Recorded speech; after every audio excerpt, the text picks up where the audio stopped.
ශ්‍රී ලංකාවේ මධ්‍ය කඳුකරේ පිහිටලා තියෙන ස්වභාව සෞන්දර්යයෙන් පිරුණු නගරය තමයි නුවරඑළිය.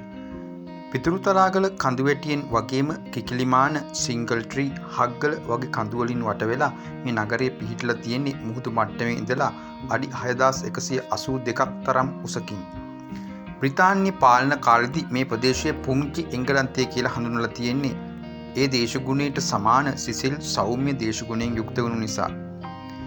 නගරය වටා තියෙන බොහොමයක් කඳුමුදුන් වනාන්තර වලින් වැහිලා. ඒවයි බෑවුම් ඔස්සේ ගලාගෙන එන දිය දහරාවන් විටක ප්‍රපාතයකින් එකවර පහළට ඇදහැරිලා අපූර්ව දිය ඇලි නිර්මාණය කරනවා.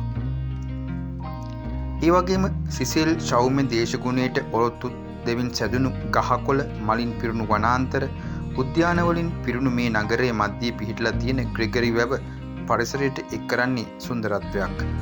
සංචාරකයන් අතර බොහොම ජනප්‍රිය නුවරඑළිය නගරය හා ඒ අවට පිහිටි සංචාරක ස්ථාන කිහිපයක් ගැනයි අපි අද කතා කරන්නේ. ජනාවාසයකුත් සමග ලංකාවේ උසම තැනක පිහිටලා තියෙන විහාරය තමයි චේතියගිරි මහ විහාරය. නුවරඑළියේ ඉඳලා කිලෝමීටර 4ක විතර දුරින් ලංකාවේ උසම ගම්මානයේ විදිහට සැලකෙන ශාන්තිපුරේ පිහිටලා තියෙන චේතියගිරි විහාරය කිකිලියමාන කඳුබෑවුමේ තමයි ඉදි කරලා තියෙන්නේ. විහාරයේ ඉඳලා නුවරඑළිය වටා කඳුවැටිවල සුන්දර දර්ශනයක් දැකගත හැකියි. මුහුදු මට්ටමේ ඉඳලා මීටර 2000කට මදක් වැඩි උසකින් තමයි මේ ස්ථානය පිහිටලා තියෙන්නේ.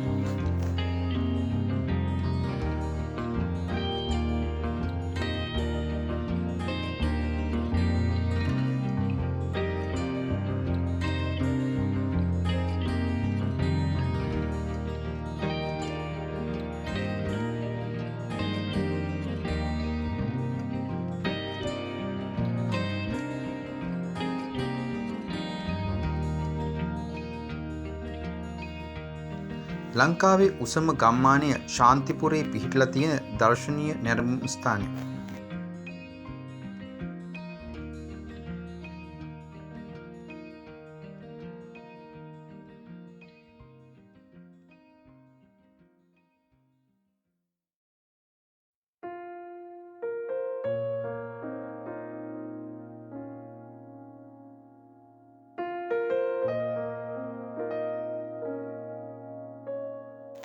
නුවරඑළිය නගරය, පිදුරුතලාගල කඳුවැටිය, හග්ගල, සිංගල්ට්‍රී, උඩරදැල්ල, කිකිලිමාන ඇතුළු කඳුවැටි වගේම ග්‍රෙගරි වැව, සඳතැන්න ප්‍රදේශය හා වැලිමඩ සානුව දක්වා කඳුවැටි දැකගන්න පුළුවන් මේ ස්ථානයේදී.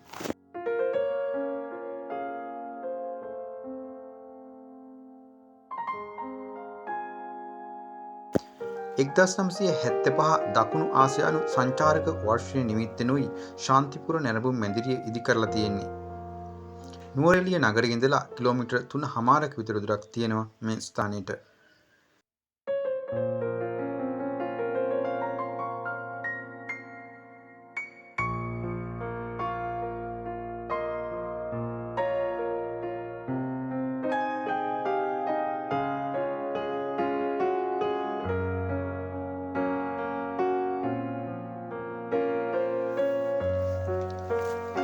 නුවරඑළිය නගර මධ්‍යයේ පිහිටලා තියෙන ගහකොළ මලින් පිරුණු හරිතවර්ණ උද්‍යානය වික්ටෝරියා උද්‍යානය 1897 වර්ෂයේ වික්ටෝරියා රජින සිංහාසනාරූඪ වී 60 වසරක් පිරීම නිමිත්තෙන් පවත්වපු ජුබිලි මංගල්‍ය වෙනුවෙන් පිහිටවපු මේ උද්‍යානය ඇතුළේ ඉංග්‍රීසි ජාතිකයින් හඳුන්වා දුන්නු ශාක විශේෂ වගේම දේශීය ශාක විශේෂ මල් වර්ග, මීවන වර්ග ආදියක් දැක ගන්න ලැබෙනවා. ලෝක සාමය වෙනුවෙන් 1919 අවුරුද්දේදී රෝපණය කරපු විශාල සයිප්‍රස් ගහකුත් දැක ගන්න ලැබෙනවා මේ උද්‍යානයේදී.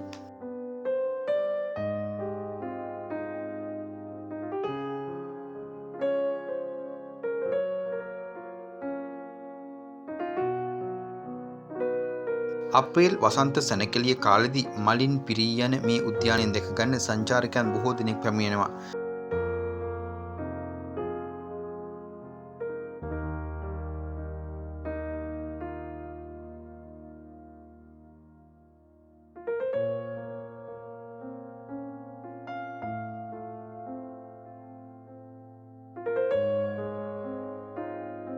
උද්‍යානයේ එක් පසක ළමා උද්‍යානයකුත් දැකගන්න ලැබෙන හින්දා බොහෝ දෙනෙක් විවේකීව කාලය ගත කරන්න එන තැනක් බවට පත් වෙලා තියෙනවා වික්ටෝරියා උද්‍යානය.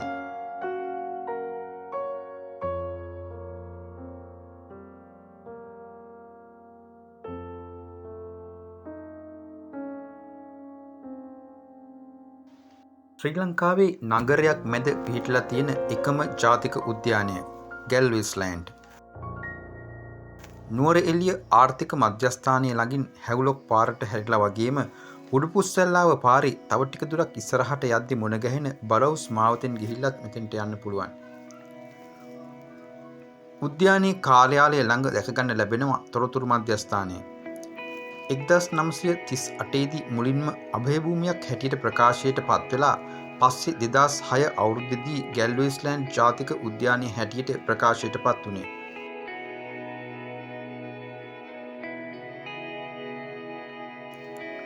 උද්‍යානයේ මැදින් ඇවිදගෙන යන්න කිලෝමීටර් 2කට ආසන්න දුරක් සහිත මම්පෙතක් සකස් කරලා තියෙනවා.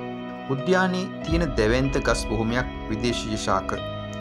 දේශීය ශාක විශේෂත් ශීරපායි සමනල් වගේම උභයජීවී විශේෂ රාශියකුත් මේ වන උයෙන් හමු වෙලා තියෙනවා.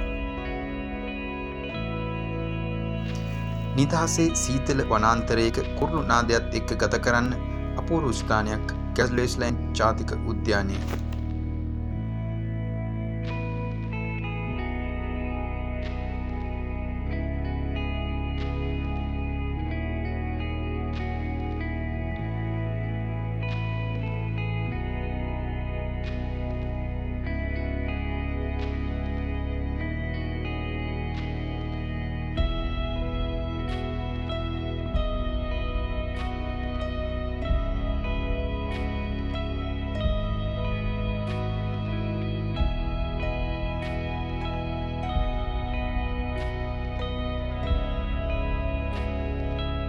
ලංකාවේ උසම කන්ද පිදුරුතලාගල. උස ප්‍රමාණය මුහුදු මට්ටමේ ඉඳලා අඩි 8281ක්. ඒ කියන්නේ මීටර 2524ක්. කඳ මුදුන දක්වාම යන්න හොඳින් සකස් කරපු මාර්ගයක් තියෙනවා.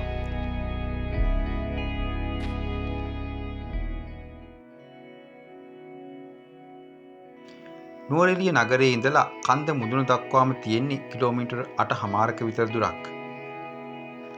පිදුරුතලාගල කඳු මුදුනේ sannivedana කුළුණු වගේම රේඩාර් පද්ධතියක් සවි කරලා තියෙනවා. ඒ හින්දාම කඳු මුදුන අධි ආරක්ෂිත කලාපයක්. ඒ වගේම පිදුරුතලාගල කඳුවැටියේ හෙක්ටයාර් 7625ක භූමි ප්‍රදේශයක් සංරක්ෂිත වනාන්තරයක් හැටියට ප්‍රකාශයට පත් කරලා තියෙනවා. කන්ද මුදුනට යන්න ආරක්ෂක අමාත්‍යාංශයෙන් ලිඛිත අනුමැතිය ලබා ගත යුතු වෙනවා. පිදුරුතලාගල සංරක්ෂිත වනාන්තරයට ඇතුළු වෙන්න වන සංරක්ෂණ දෙපාර්තමේන්තුවෙන් මගින් නිකුත් කරනවා ප්‍රවේශ පත්‍රයක්.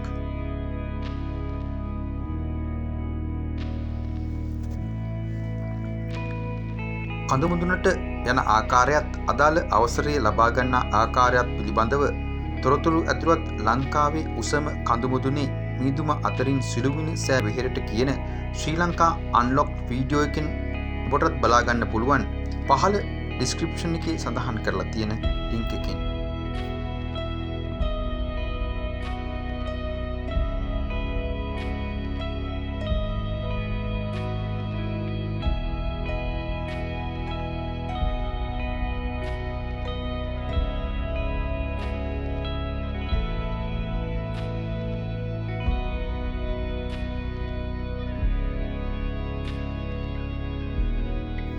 නුවරඑළිය ඉඳලා කිලෝමීටර 3ක විතර දුරින් පිදුරුතලාගල කඳු බෑවුමේ පිහිටලා තියෙන ගල්වල දිය ඇල්ල. උසින් මීටර 23ක්. ලවර්ස් ලීප් ඇල්ලත් මේ දිය ඇල්ලත් එකිනෙකට සෑහෙන ආසන්නෙන් තමයි පිහිටලා තියෙන්නේ.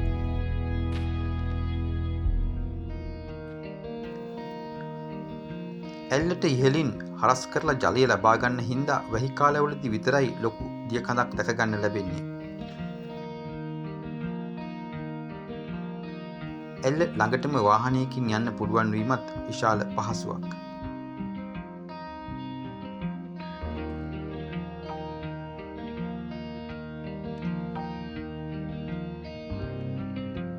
නුවරඑළිය අවට පිහිටලා තියෙන දියඇලි අතරින් නගරයේ ආසන්නයේම පිහිටලා තියෙන ලවර්ස් ලීප් දියඇල් සංචාරකයන් අතර වඩාත් ප්‍රචලිතයි. නුවරඑළිය හාවා එළිය ප්‍රදේශයේ පිදුරුතලාගල කඳුබෑවුමේ පිහිටලා තියෙන ලවර්ස් ලීප් ඇල්ලට නුවරඑළිය නගර මැදේ ඉඳලා කිලෝමීටර් 4ක විතර දුරක් තියෙනවා. තරමක් ආසන්නයට වාහනයකින් ගිහින් ඇල්ල දක්වා කෙටි දුරක් පාගමනින් යන්න සිදු වෙනවා. මීටර 30ක් විතර උස ලවර්ස් ලීප් දියඇල්ල වටා ගෙතුණු අපූර්ව ජනප්‍රවාදත් අහන්න ලැබෙනවා.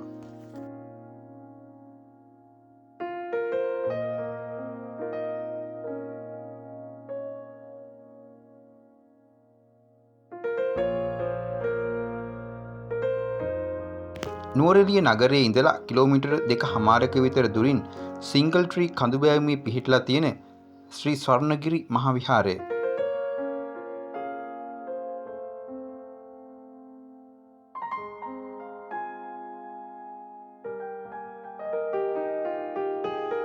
ගෘහ නිර්මාණ ශිල්පීය ක්‍රමය අතිනුත් විශේෂිත ගොඩනැගිලි සහිත විහාරස්ථානයක්.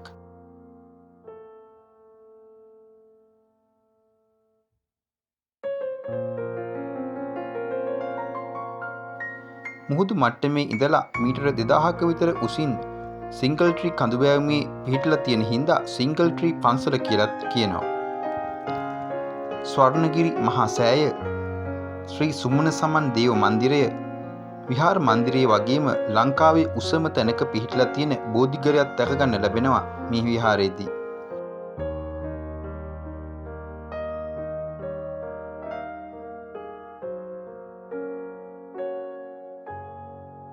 ඒ වගේම අඩි 60ක උසකින් යුක්ත විශාල ප්‍රතිමාවක් නිර්මාණය කරන්නත් ආරම්භ කරලා තියෙනවා.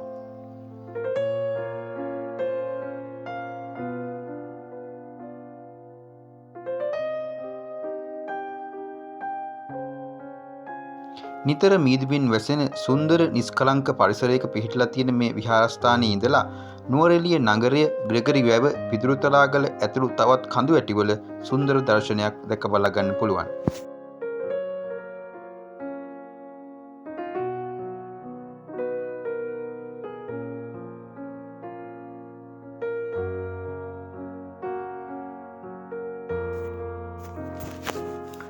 නුවරඑළිය නගරයේ මැදයේ ඉඳලා කිලෝමීටරයක විතර දුරින් පිහිටලා තියෙන ග්‍රෙගරි වැව ඇසුරු කරගෙන නිර්මාණය කරපු අපූර්ව උද්‍යානය ග්‍රෙගරි උද්‍යානය වසන්ත සැනකෙළි සමයේදී වගේම සෙසු කාලවලදීත් සංචාරකයන්ගෙන් පිරී යන ස්ථානයක්.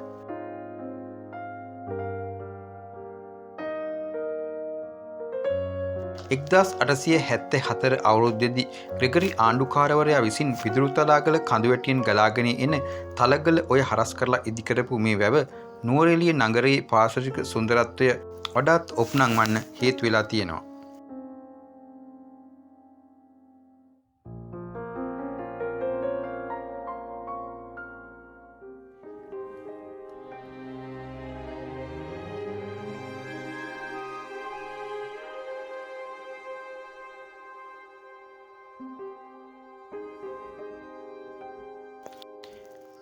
නුවරඑළියට වසන්තයේ උදාවෙන අප්‍රේල් මාසෙදී ග්‍රෙගරි උද්‍යානය විනෝදකාමීන්ට පාරාදීසයක්.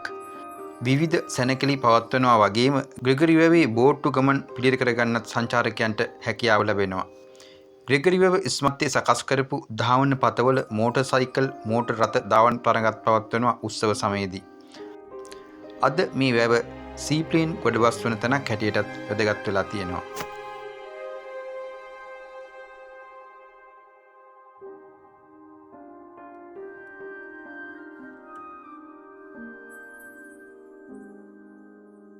නුවරඑළිය නගරයට ආසන්න ඉතාමත්ම සුන්දර ගමනාන්තයක් තමයි සඳතැන්න.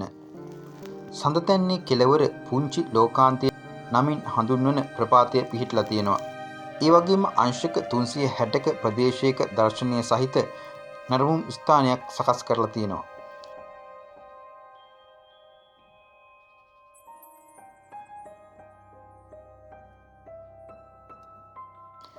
සඳතැන්නට ඇතුළු වෙන්න ප්‍රවේශපත් නිකුත් කරන ස්ථානයේ ඉඳලා විනාඩි 15කින් විතර ගමනාන්තයට ළඟා වෙන්න පුළුවන්. සඳතැන්න බීජ අර්තාපල් ගොවිපලේ ඊටම සංවේදී කලාපයක් හරහායි මේ පාර වැටලා තියෙන්නේ. ඒ හින්දා Tamanගේ වාහනයකින් ඇතුල් වෙන්න බෑ. ඒ සඳහා සෆාරි ජීපයක් වෙනම ලබා ගත යුතු වෙනවා.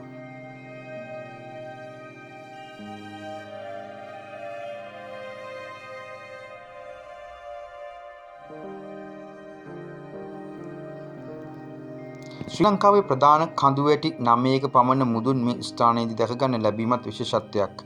ඒව තමයි Pidurutalagala, single tree, Kikilimana, conical hill, Kirigalpotta, Thotupola, Hakgala, great western, Namunukula කියන කඳු මුදුන්.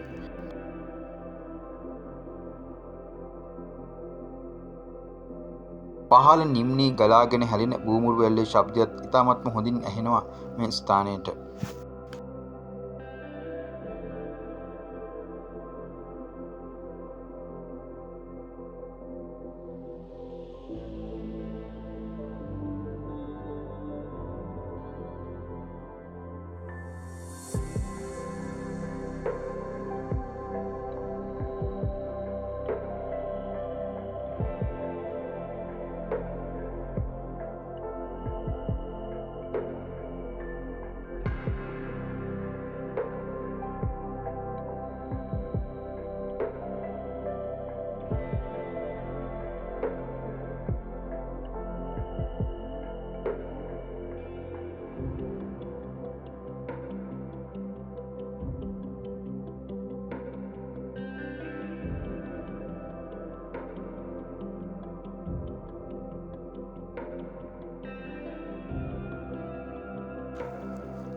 නුවරඑළිය නගරයේ ඉඳලා කිලෝමීටර් 7ක විතර දුරින් තියෙන බූමුරු ඇල්ල ජලාශය. ගමනේ අවසාන කිලෝමීටර් 2ක විතර දුර වැටලා තියෙන්නේ වනාන්තරයක් මැදින්. ජලාශය සහිත ප්‍රදේශයේ බොහෝම නිදහස් වටපිටාවකින් යුක්තයි. නගරයේ කලබලකාරී බවින් මිදලා නිදහසේ කාලය ගත කරන්න සුදුසු පරිසරයක්. මේ ජලාශයට පහළින් රක්ෂිත වනාන්තරයේ කෙළවර තමයි බූමුරු ඇල්ල පිහිටලා තියෙන්නේ.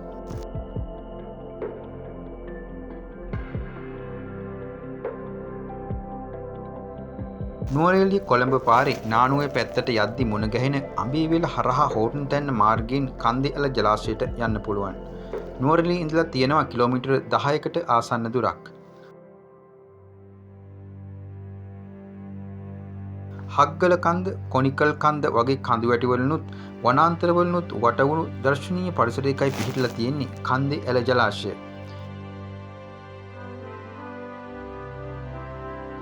1950 අවුරුද්දේදී ඩී.එස්. සේනානායක අගමැතිතුමාගේ ප්‍රධානත්වයෙනුයි ජලාශය විවෘත කරලා තියෙන්නේ. ජලාශය ඉදිකිරීමේ මූලික අරමුණ වෙලා තියෙන්නේ වැලිමඩ වගේ පහළ ප්‍රදේශවල ජනතාවට ජලය ලබා දීම. ජලාශය වගේම අවට පරිසරයේ සුන්දරත්වය විඳින්න බෝට්ටු සංචාරයකුත් සැලසුම් කරගන්න පුළුවන්. Tamanට අවශ්‍ය විදියට ගමනට ගත කරන කාලය, දුර ප්‍රමාණය හා මිල ගණන් සැලසුම් කරගන්න හැකිවීමත් විශේෂත්වයක්. හබල් ගහලා පදින බෝට් වලින් මේ සංචාරය සිදු කරන හින්දා මේ ගමන සංචාරකයන්ට නැවුම් අත්දැකීමක් ගෙනෙනවා. සංචාරයේ යෙදෙන අයට නිදහසේ කාලය ගත කරන්න කදිම ස්ථානයක් කන්දේඇල ජලාශය.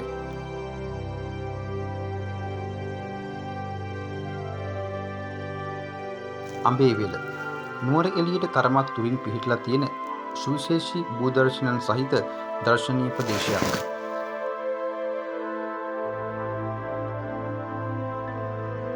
අඹේවැල හයිලන්ඩ් කිරි කර්මාන්ත ශාලාව, අඹේවැල කිරි ගොවිපළ හා නවශ්‍රන්ත ගොවිපළ පිහිටලා තියෙන්නේ මේ ප්‍රදේශයේ. ඒ වගේම තැනින්තලා භූමිය, ඒ මායිමේ පිහිටලා තියෙන වනාන්තර, තැන තැන තියෙන කඳුකරයට ආවේනික ගහකොළ, අඹේවැල ජලාශය මේ ප්‍රදේශයට අමුතු සුන්දරත්වයක් ගෙනෙනවා. හොඳ එලකිරි කෝප්පයක රස බලන්න වගේම ස්ට්‍රෝබෙරි ගොවිපළවල් දැක ගන්නත්, ඒ වගේ රසය විඳ ගන්නත් මේ ප්‍රදේශයට එන සංචාරකයන්ට අවස්ථාව ලැබෙනවා.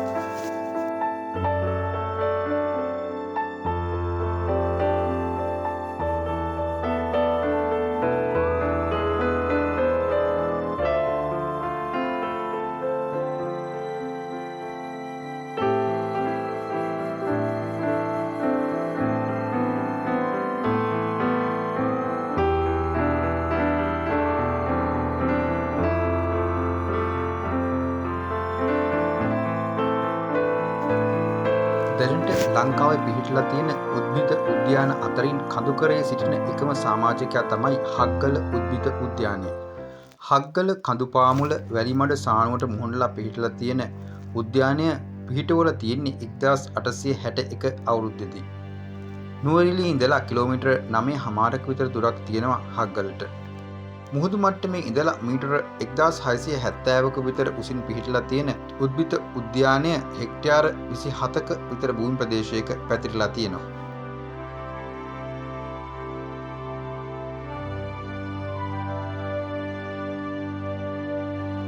විවිධ රටවල වගේම දේශීය වශයෙන් වැදගත් දුර්ලභ ශාක විශේෂ ගණනාවක් දැක ගන්න ලැබෙනවා හග්ගල උද්භිද උද්‍යානයේදී. බොහොම අලංකාර මලින් පිරුණු රෝස උයනට මේ උද්‍යානයේදී විශේෂ තැනක් හිමි වෙනවා. සෞම්‍ය කලාපීය දේශගුණයේ යටතේ වැඩෙන ලෝකයේ විවිධ රටවල රෝස වර්ග රාශියක් හග්ගලදී දැක ගන්න ලැබෙනවා. ඒ වගේම විවිධ රටවල වැවෙන මල් වර්ග රාශියකුත් රෝපණය කරලා තියෙනවා මේ උද්‍යානයේ. උද්භිද උද්‍යානය තුළ තියෙන හරිතාගාරය නැත්නම් වීදුරු ගෘහය ඇතුලේ බාහිර පරිසරයේ මේ දේශගුණ තත්වය යටතේ වගා කරන්න බැරි පතොක් වර්ග පවා දැක ගන්න ලැබෙනවා. පුෂ්ප උයන, රෝස උයන, මීවන උයන, ගිරි උයන, ජපන් උයන, රුක් උයන, ඖෂධ උයන ආදී වශයෙන් වෙන් කරපු උයන් රාශියක් හග්ගල උද්භිද උද්‍යානයේදී දැකගත හැකියි.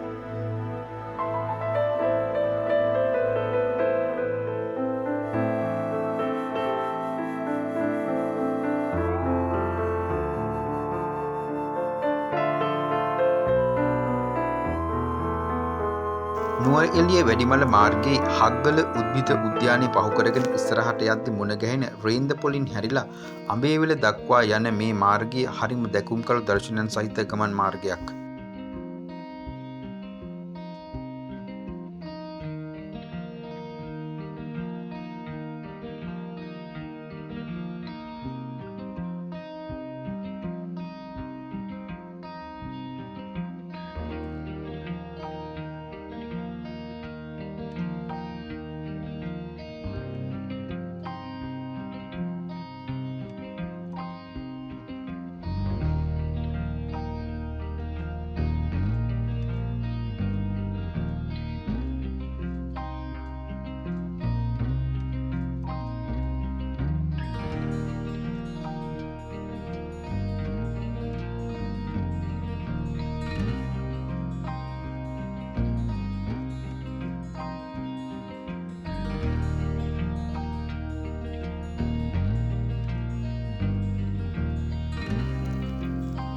කඳු බෑවුම් අතරින් තේවතු මැදින් වැටුණු මාර්ගයේ යද්දී වැලිමඩ සානුව දක්වා බෑවුමන භූමි දර්ශනය ඉතාමත් හොඳින් දැක ගන්න ලැබෙනවා. බොහෝ දුරට ඇල්ල කපොල්ලේ සුන්දරත්වය සීගන්නනවා ඒ දර්ශනය.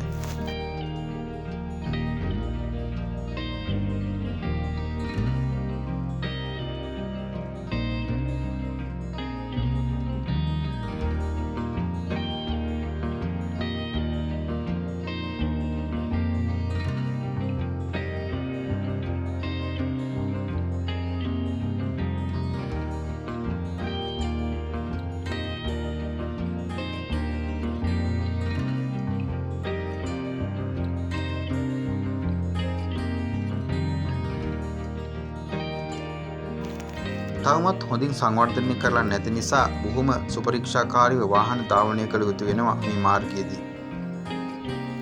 රේන්දපොළ ඉඳලා අඹේවිලට තියෙන දුර ප්‍රමාණය කිලෝමීටර 8ක්.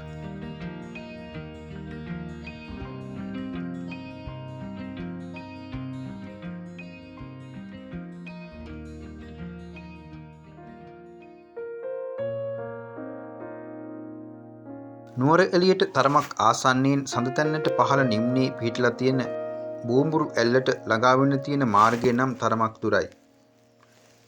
නුවරඑළියේ ඉඳලා කිලෝමීටර 19ක විතර දුරක් තියෙනවා දිය ඇල්ලට.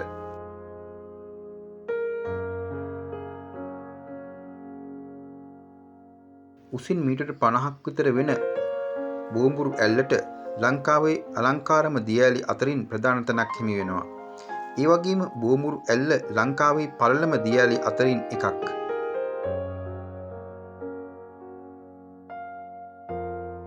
ඇල්ල බලන්න කිලෝමීටර් 1.5කට විතර ආසන්න දුරක් යා යුතු වෙන්නේ පා ගමනින්.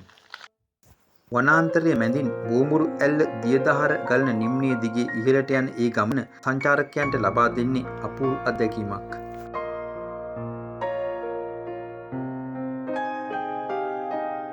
නුවරඑළියේ ඉඳලා කිලෝමීටර් 8.5ක විතර දුරින් නානුඔය දුම්රිය ස්ථානයට නුදුරින් පිහිටලා තියෙන නානුඔය දිය ඇල්ල දක්වාම වාහනයකින් ගමන් කිරීමේ පහසුව තියෙනවා. දිය ඇල්ලට ඉහළිනුයි උඩරට දුම්රිය මාර්ගය විහිදෙන්නේ. ගල්තලාවේ පැතිර යමින් පඩිපෙළක ආකාරයෙන් තට්ටු කීපයකින් ඇදහැළෙන වෙනස්ම හැඩයක් ගත්තු මේ දිය ඇල්ල නානුඔය දියදහර ඇසුරිනුයි නිර්මාණය වෙලා තියෙන්නේ. උසින් මීටර් 20ක් පමණ වෙනවා මේ දිය ඇල්ල. නානුඔය දිය ඇල්ලට අනික් පසින් කඳුවැවුමේ දැකගන්න ලැබෙන ග්ලාස්ගෝ දිය ඇල්ල උසින් මීටර් 20ක් පමණ වෙනවා. කුඩා දිය ඇල්ලක් වුණත් වැහි කාලෙදී බොහොම සුන්දර දර්ශනයක් මවමින් මේ දිය ඇල්ල ගලාගෙන හැලෙනවා.